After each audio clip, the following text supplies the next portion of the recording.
పొంగులేటి శ్రీనివాసరెడ్డి గారు, సీతక్క గారు, స్థానిక పార్లమెంట్ సభ్యులు డికే అరుణ గారు,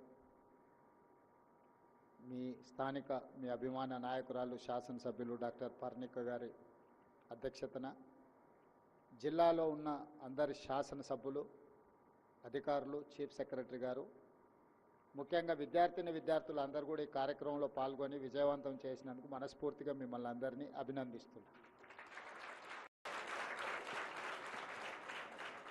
చాలామంది విద్యార్థులతో ఇంటరాక్షన్ కార్యక్రమం పెట్టినప్పుడు కొంతమంది నల్గొండ జిల్లా, ఇంకొందరు కేరళ నుంచి, రాజస్థాన్ నుంచి, ఇతర జిల్లాలు, ఇతర రాష్ట్రాల నుంచి ఈరోజు మహబూబ్నగర్ జిల్లా నారాయణపేట ప్రాంతంలో, ఆనాటి ఉమ్మడి మహబూబ్నగర్ జిల్లా ఈరోజు నారాయణపేట జిల్లాగా అవతరించి ఈ మారుమూల ప్రాంతంలో ఒక మెడికల్ కాలేజ్, ఒక నర్సింగ్ కాలేజ్, ఒక పారామెడికల్ కాలేజ్ అన్నిటిని కూడా ప్రారంభించుకోవడము అని అంటే ఈ ప్రాంతానికి పేదలకు సేవలు అందించడానికి ప్రభుత్వం చిత్తశుద్ధితోని పట్టుదలతోని ముందుకు వెళ్తున్నది. గతంలో 8 మెడికల్ కాలేజీల అనుమతుల కోసం జీవోలు ఇచ్చి మెడికల్ కౌన్సిల్ ఆఫ్ ఇండియా అనుమతి లేక వాయిదాలు పడుతున్న సందర్భంలో కేంద్ర ప్రభుత్వం తిరస్కరించిన ఆందోళనకరణ సమయంలో సంబంధిత శాఖ అధికారులు కృష్ణ గారు, దామోదర్ రాజనరసింహ గారు పూర్తి స్థాయిలో ప్రయత్నం చేసి ఈ 8 అదనపు మెడికల్ కాలేజీల అనుమతి తేవడం ద్వారా ఈరోజు వందలాది మంది విద్యార్థులు ఇక్కడ నూతనంగా చేరడం జరిగింది. ఈ ప్రభుత్వం చిత్తశుద్ధితోని విద్యార్థుల భవిష్యత్తును తీర్చిదిద్దాలని తండాలలో, గూడాలలో, మారుమూల పల్లెల్లో పేదలకు ఉచితంగా నాణ్యమైన వైద్యాన్ని అందించాలని ఒక పట్టుదలతో ముందుకు వెళ్తున్నది. అందులో భాగంగానే ఈరోజు మీకు కావాల్సిన ఇన్ఫ్రాస్ట్రక్చర్, అన్లెస్ అంటిల్ ఇన్ఫ్రాస్ట్రక్చర్ లేకుండా, టీచింగ్ నాన్ టీచింగ్ స్టాఫ్ లేకుండా మీరు ఒక గొప్ప డాక్టర్లుగా రాణించడం అనేది కష్టం. దీనికి ప్రభుత్వమే పూర్తి స్థాయిలో సహకారాన్ని అందించి ప్రభుత్వం పర్యవేక్షించుకుంటూ ఈ కార్యక్రమాన్ని ముందుకు తీసుకెళ్తేనే ఇది విజయవంతం అవుతుంది. మేము ఎంత చేసినా, ఇన్ఫ్రాస్ట్రక్చర్ మీద మేము హండ్రెడ్స్ ఆఫ్ క్రోర్స్ స్పెండ్ చేసినా ఈ ఇన్ఫ్రాస్ట్రక్చర్ను సరైన విధంగా నిర్వహించుకొని విద్యార్థులు ఉపయోగించుకొని మీరు రాణించినప్పుడే వీటి వల్ల ప్రయోజనం చేకూరుతుంది. Government can construct a structures, buildings. Doctor Babasaheb Ambedkar గారు ఒక మాట చెప్పారు, రంగుల మేడలు, రంగుల గోడలు, అద్దాల మేడలు అభివృద్ధిని తీసుకురావు. నిజమైన పేదవాడికి సంక్షేమం అందినప్పుడే, ముఖ్యంగా విద్య వాళ్ళ దగ్గరికి చేరినప్పుడే అభివృద్ధి జరుగుతుందని డాక్టర్ బాబాసాహెబ్ అంబేద్కర్ గారు చెప్పారు. ఇక్కడ ఉన్న వాళ్ళందరూ నా సూచన ఒక్కటే, రంగుల గోడలు, అద్దాల మేడలు ప్రభుత్వం నిర్మించగలదు. కానీ ప్రభుత్వానికి అంటే కూడా అందులో ఉండే విద్యార్థులు వాటిని నిర్వహించుకొని అవి భవిష్యత్ మీ తర్వాతి తరాలకు కూడా, మీ తర్వాతి వచ్చే విద్యార్థులకు కూడా వాటిని నాణ్యతతో కూడుకున్న వాటిని మీరు అందిస్తే నిజంగా మనము ఈ విద్యలో రాణించిన వాళ్ళమవుతాం.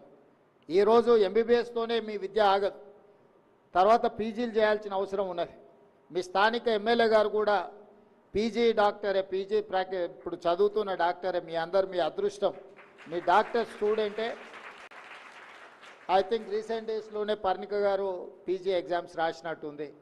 సో మీ వర్టికల్లోనే, మీ కేటగిరీలోనే, మీ కోవాలో సంబంధించిన మీ డాక్టర్లకు సంబంధించిన మీ ఫ్యామిలీ నుంచే ఈరోజు నారాయణపేటకు శాసనసభ్యురాలుగా ఉండడం అనేది మీ అందరి అదృష్టం. మీ కష్టాల గురించి, మీ అవసరాల గురించి, మీకు ఇక్కడ కావలసిన వసతుల గురించి మీతో పాటు డాక్టర్ పర్ణిక గారికి కూడా సంపూర్ణమైన అవగాహన ఉన్నది. తప్పకుండా ఈ నారాయణపేట జిల్లాకు కావలసిన ఈ ప్రాంతంలో ప్రారంభించబోయే మెడికల్, నర్సింగ్ అండ్ పారామెడికల్, అదేవిధంగా ఇంటిగ్రేటెడ్ రెసిడెన్షియల్ స్కూల్స్, వీటన్నిటిని కూడా నిధులకు ఇబ్బంది లేకుండా సంపూర్ణమైన అభివృద్ధి కార్యక్రమాలను ప్రభుత్వం ముందుకు తీసుకెళ్తుంది. ఈరోజు పేదలు చదువుకున్నప్పుడే, పేదలకు విద్య అందుబాటులోకి వచ్చినప్పుడే ఈ రాష్ట్రం అనేది అభివృద్ధి పదం వైపు నడుస్తుంది. వీటన్నిటిని అందిపుచ్చుకునే బాధ్యత మీ అందరి మీద ఉన్నది. ఈరోజు ప్రభుత్వం ఎంత చేసినా మీరు వాటిని సద్వినియోగం చేసుకోకపోతే మీరు తిరిగి పేద ప్రజలకు సేవను అందించలేరు. ఇది ఉద్యోగం కాదు డాక్టర్ ప్రొఫెషన్ అనేది. డాక్టర్ ప్రొఫెషన్ అనేది ఒక భావోద్వేగం. ప్రజలతో మీకు ఒక అనుబంధం, ఒక ఫ్యామిలీ కనెక్షన్ ఉంటేనే మీరు ఇవి చేయగలరు. లేకపోతే మీరు ఈ వృత్తిలో రాణించలేరు. మిగతా వృత్తిలో మీరు ట్రాన్సాక్షన్ రిలేషన్స్ పెట్టుకోవచ్చు, కానీ you cannot continue transaction relation in medical field. ఇది ఒక హ్యూమన్ టచ్తో చేయాల్సిన వృత్తి. ఇదేదో సాంకేతికంగా యథాలాపంగా మనం ఏమైనా చేస్తే అది వాళ్ళ ప్రాణాలకే ప్రమాదకరంగా మారుతుంది. కాబట్టి మీరు అందరూ కూడా జీవితంలో చాలా భవిష్యత్తులో ఎదగాల్సిన వాళ్ళు. ఇక్కడ మీ చదువులో మీ పునాదులు బలంగా పడితే మీరు భవిష్యత్తులో గొప్ప డాక్టర్లుగా రాణిస్తారు. ఈ రాష్ట్రానికి దేశానికి సేవలు అందిస్తారు. ఈరోజు మన రాష్ట్రంలో మన దేశంలోనే కాదు, మిడిల్ ఈస్ట్ కంట్రీస్లో పారామెడికల్ సిబ్బందికి ఉన్న డిమాండ్, వాళ్ళు పే చేస్తున్న ఈరోజు జీతభత్యాలు అత్యధికం. ఈరోజు మిడిల్ ఈస్ట్ కంట్రీస్ నుంచి యూరోపియన్ కంట్రీస్ వరకు మన ఇండియన్ స్టూడెంట్స్ వైపు చూస్తున్నారు, ఇటువైపు నుంచి సర్వీసెస్ తీసుకోవాలని.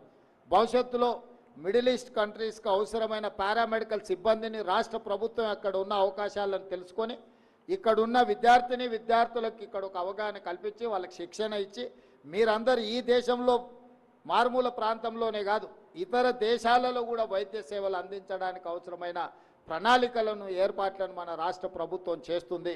కాబట్టి ఇవన్నీ మనము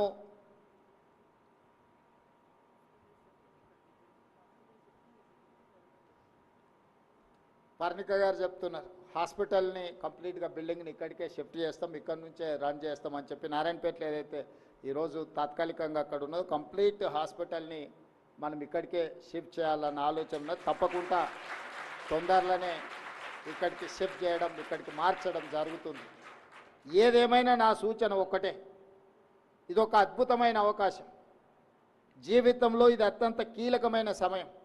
ఈ సమయంలో చదువు పట్ల నిర్లక్ష్యం వహిస్తే మన జీవితాంతం బాధపడుతూ ఉండాల్సిన పరిస్థితులు వస్తాయి. ఈ సమయంలో మీరు నిబద్ధతతోని ఏకాగ్రతతోని మీ చదువులో రాణిస్తే జీవితకాలం మీరు లక్షలాది మందికి ఆదర్శంగా నిలబడే అవకాశం ఉంటుంది. కాబట్టి ఇక్కడ ముఖ్యంగా 70 సంవత్సరాల తర్వాత మొట్టమొదటి హైదరాబాద్ రాష్ట్రానికి మహబూబ్ నగర్ జిల్లా నుంచే బూర్గుల రామకృష్ణారావు గారు ముఖ్యమంత్రిగా ఉన్నారు. మళ్ళీ దాదాపుగా 70 సంవత్సరాల తర్వాత ఈ మహబూబ్ నగర్ జిల్లాకు ఈ ప్రజల ఆశీర్వాదంతో ఈ జిల్లా నుంచే ముఖ్యమంత్రి అయ్యే అవకాశం తెలంగాణ రాష్ట్రానికి ఈ జిల్లాకు వచ్చింది. నేను పాలమూరు బిడ్డగా చాలా గర్వంగా ఈరోజు నేను వేదిక మీద నుంచి మాట్లాడుతున్నా. నా జిల్లా అభివృద్ధి కోసం, అది విద్య కోసం కావచ్చు, వైద్యం కోసం కావచ్చు, సాగునీటి ప్రాజెక్టుల కోసం కావచ్చు, పరిశ్రమలను అభివృద్ధి చేయడం కోసం కావచ్చు, ఎన్ని వందల వేల కోట్ల రూపాయలైన రాష్ట్ర బడ్జెట్ నుంచి కేటాయించి ఈ జిల్లాని అభివృద్ధి పదం వైపు నడిపించడానికి నా శాయశక్తుల కృషి చేస్తా. ఇది ఒక గొప్ప అవకాశం. ఈ జిల్లా ప్రజలు ఆశీర్వదించబట్టి ఈరోజు తెలంగాణ రాష్ట్రానికి 2వ ముఖ్యమంత్రిగా తెలంగాణ 4 కోట్ల ప్రజలకు నాయకత్వం వహించే అవకాశం వచ్చింది. ఈ జిల్లా రుణం తీర్చుకునే అవకాశం నాకు వచ్చింది. ఈరోజు ఈ ప్రాంతంలో గతంలో ఎంతోమంది, ముఖ్యంగా చిట్టం నర్సిరెడ్డి గారు లాంటి సీనియర్ ప్రజాప్రతినిధులు ఈ ప్రాంతం నుంచి ప్రాతినిధ్యం వహించారు. అందుకే ఈరోజు అన్ని అనుమతులు చీఫ్ సెక్రటరీ గారిని ఒకసారి ఎగ్జామిన్ చేయమని చెప్తున్నా. ఇక్కడున్న ఈ మెడికల్ కాలేజ్ వీటికి చిట్టం నర్సిరెడ్డి గారి పేరు పెడితే తప్పకుండా అది సముచితంగా ఉంటుంది అని నేను భావిస్తున్నా. దాదాపుగా 50 సంవత్సరాలు ప్రజా జీవితంలో వారు ఈ ప్రాంత ప్రజలకు సేవలు అందించారు. ఈ ప్రాంత ప్రజలకు సేవలు అందించిన చిట్టం నర్సిరెడ్డి గారి పేరు ఈ మెడికల్ కాలేజ్కి పెట్టడం సముచితమని నేను అనుకుంటున్నా. మా వైద్య ఆరోగ్య శాఖ మంత్రి దామోదర్ రాజనరసింహ గారికి, మా చీఫ్ సెక్రటరీ గారికి నేను ఈ సందర్భంగా సూచన చేస్తున్నా.